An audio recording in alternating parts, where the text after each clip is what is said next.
பொரிச்சு சாப்பிடுற மீனை விட கல்லு மேல சுட்டு சாப்பிடுற மீன் தான் சுவை அவ்வளவு அருமையா இருக்கும். அதுலயும் குறிப்பா ஜிலேபி மீனை பிடிச்சு சுத்தம் செஞ்சு அம்மியிலேயே மசாலா அரைச்சு அந்த மசாலால அதை ஊற வச்சு தோசை கல்லு மேல போட்டு அதை சுட்டு சாப்பிட்டா அவ்வளவு அருமையா இருக்கும். அதுலயும் எங்க பாட்டி செய்யற மசாலா தான் இந்த கல் மீனுக்கு தனித்துவமே. தோசை கல்லு மேல மீனை போடுறதுக்காக மீனை இப்ப சுத்தம் பண்ணிக்கலாம்.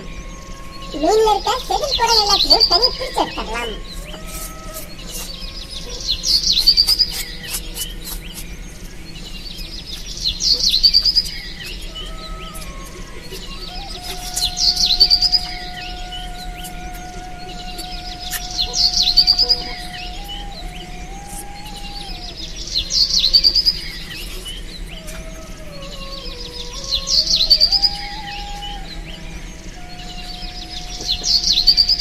தோசைக்கல்லு மேல போடுறதுக்காக பிடிச்சு வச்சிருந்த 5 ஜிலேபி மீனை பயன்படுத்திக்கிட்டோம்.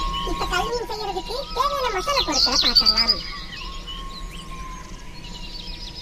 4 பச்சை மிளகாய், 20 வரமிளகாய், 5 கிராம் வர கொத்தமல்லி, 1 ஸ்பூன் பெருஞ்சீரகம், 10 சின்ன வெங்காயம், 100 கிராம் சோளம், 2 வெள்ளைப்பூண்டு, இஞ்சி.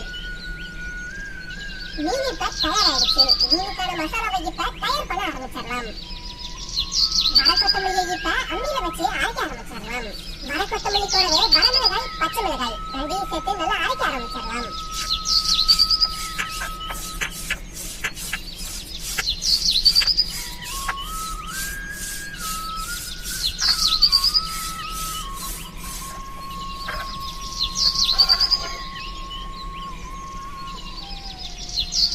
வரமிளகாய், பச்சை மிளகாய், கொத்தமல்லி எல்லாத்தையும் நல்லா அரைச்சுக்கிட்டாச்சு. இப்ப பெருஞ்சீரகம், சோளம், கறிவேப்பிலை இது எல்லாத்தையும் சேர்த்து நல்லா அரைக்க ஆரம்பிச்சிடலாம்.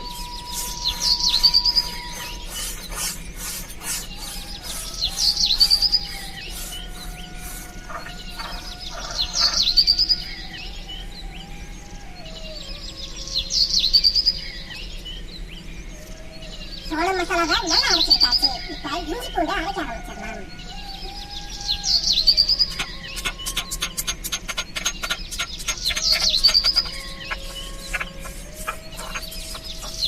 இஞ்சி பூண்டு கூடவே நம்ம எடுத்து வச்சிருந்த சின்ன வெங்காயத்தையும் சேர்த்து நல்லா அரைக்க ஆரம்பிச்சிடலாம்.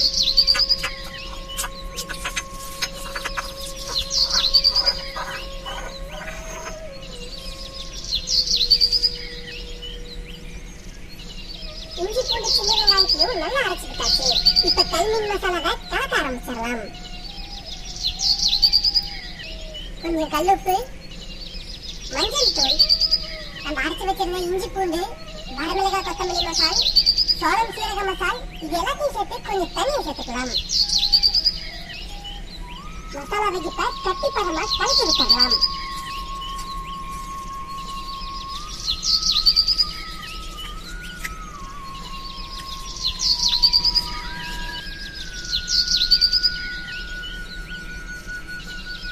இப்ப மீன் இது போல அறுத்து மசாலால போட்டு நல்லா பரட்டி ஊற வச்சிடலாம்.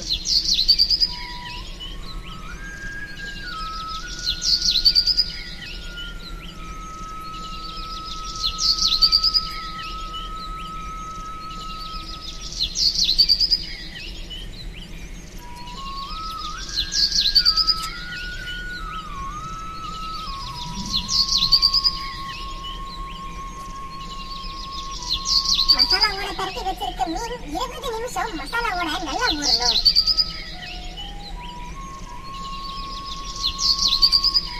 மீன் மசாலாவோட நல்லா ஊறினதும் இப்ப தோசைக்கல்லு மேல போட ஆரம்பிச்சிடலாம்.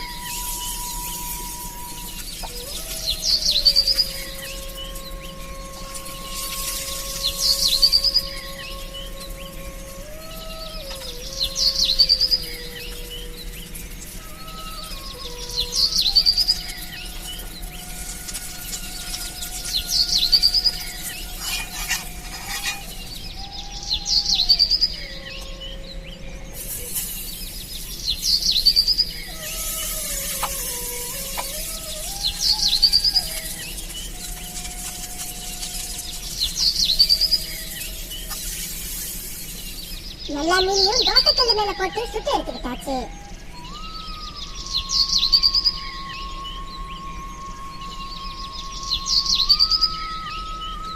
சுட்டு சுட்டு வச்ச மீனை வெங்காயத்தோட சேர்த்து இப்ப சாப்பிட ஆரம்பிச்சிடலாம்.